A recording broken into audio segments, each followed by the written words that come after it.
everybody and welcome here to the home of the youngest Smiling champion and of course Ferrari's biggest fan, as we are over here going to do the traditional now, the race reaction from the round 4 of the 2025 FI Formula 1 World Championship, the first 9th race of the season and the middle race of the first triple header of the season, which of course was the Bahrain Grand Prix, which took place on the circuit that is usually the home to the pre-season testing, the Sakhir International Circuit, and it did deliver probably the best race in the dry conditions.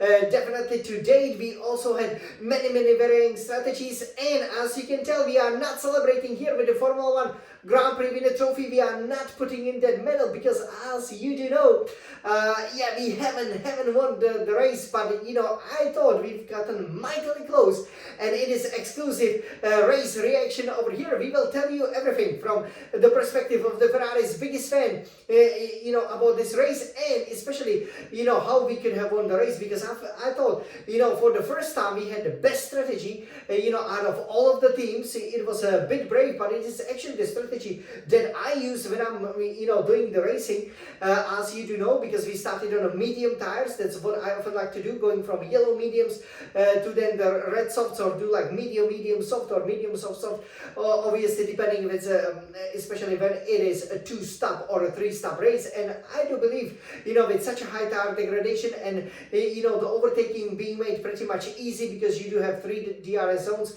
and especially some really good overtaking opportunities, we definitely should have won the race, which you know, would have really put our challenge back on track, because as it stands we are absolutely the second fastest team.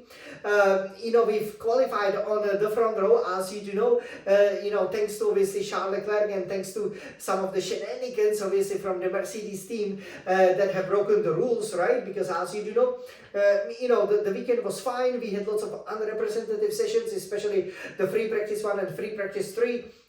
When obviously it was a run when the sun was out, and you do know we are in the middle of the April, so it was baking hot, and then the cooler night temperatures, obviously I would say that it maybe did help our competitors, especially McLaren, a little bit, but also the field was quite close, right? So again, I think a lot of the teams, you know, were not sure what exactly is going to happen during the race. You know, the tire degradation was definitely an issue, but I do believe that, you know, if we look at it, we definitely should have won the race. So basically, because the Mercedes, you know, I believe it was at the end of the Q2, we've easily gotten through to the Q1.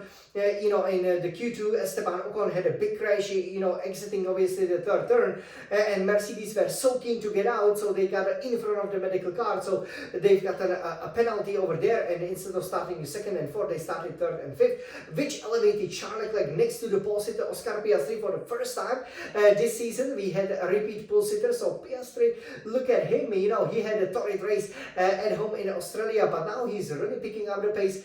He's doing really well. And it will be interesting what happens, but Charles was only a couple of tenths, you know, of him.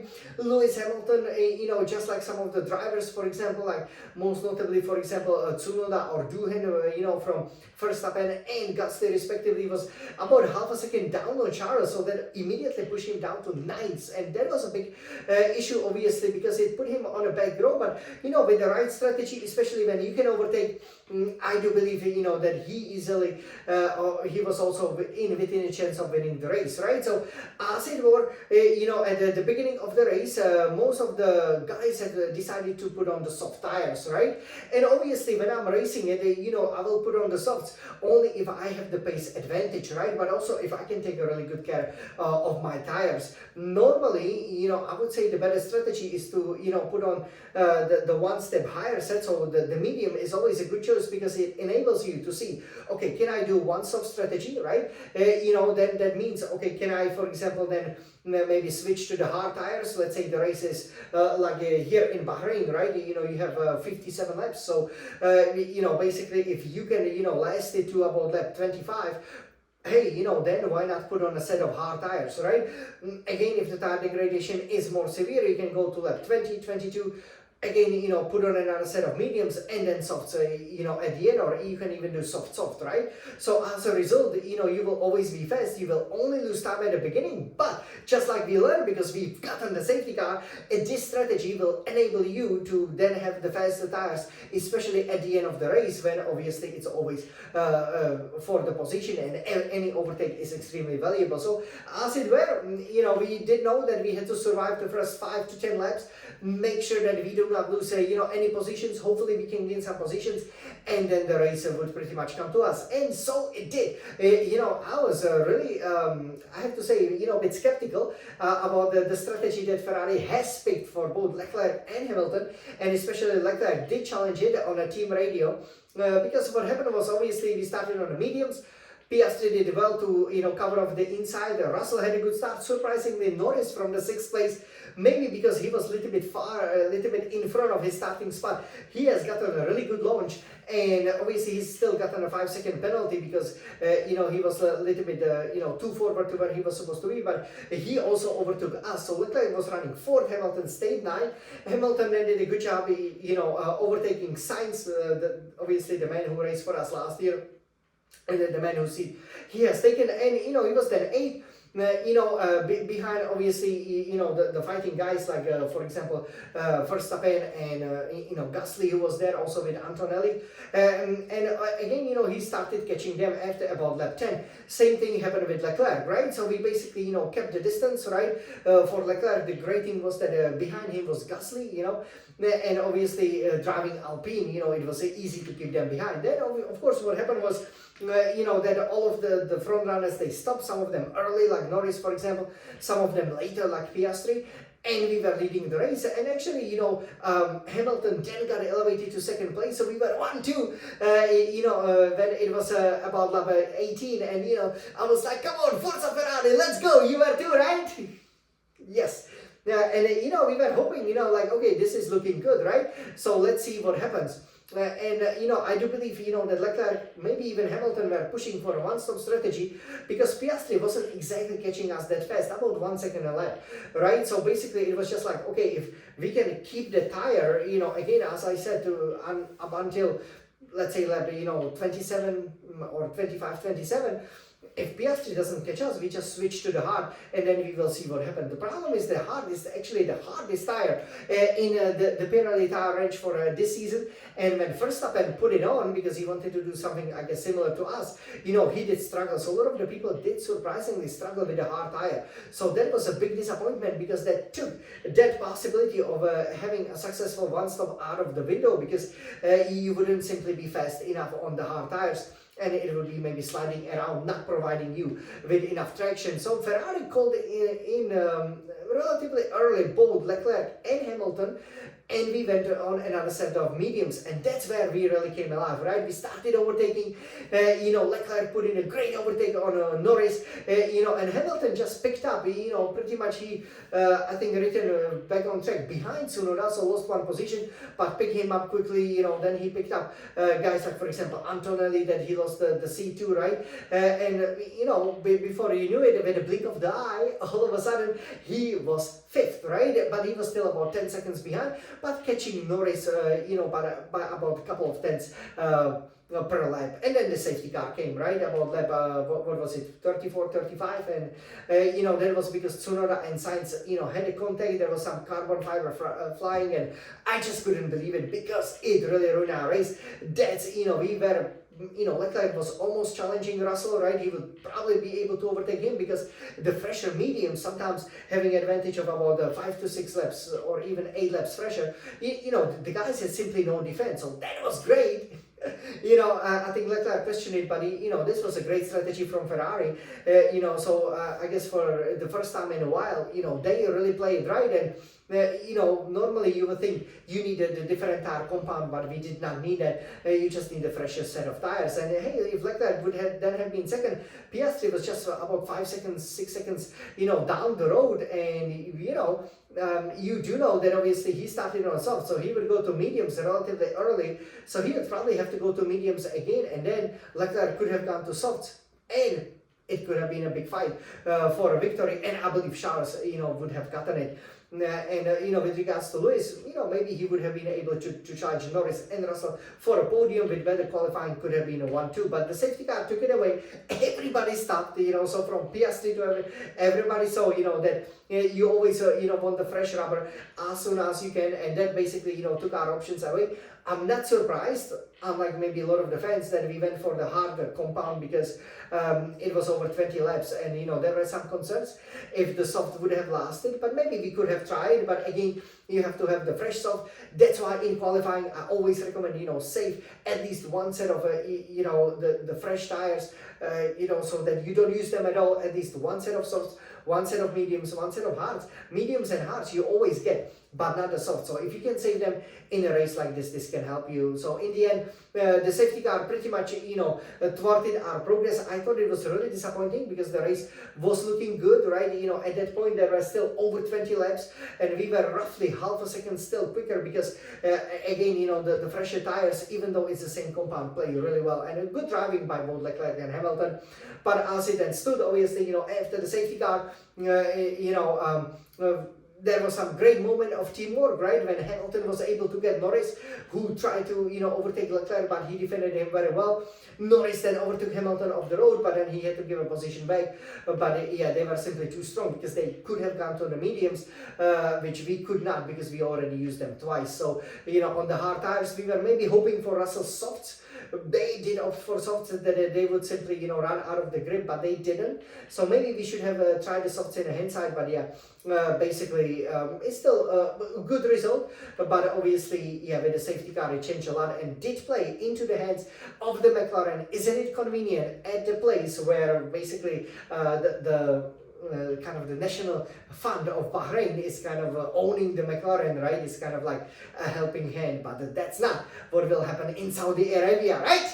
So now, we told you a lot about the race. Overall, I said the podium was a bare minimum. Sadly, Leclerc, lost it there to Norris. Looked like he would hold him off, but with 7 laps to go, he was powerless to do much about it. He defended very hard, but fair.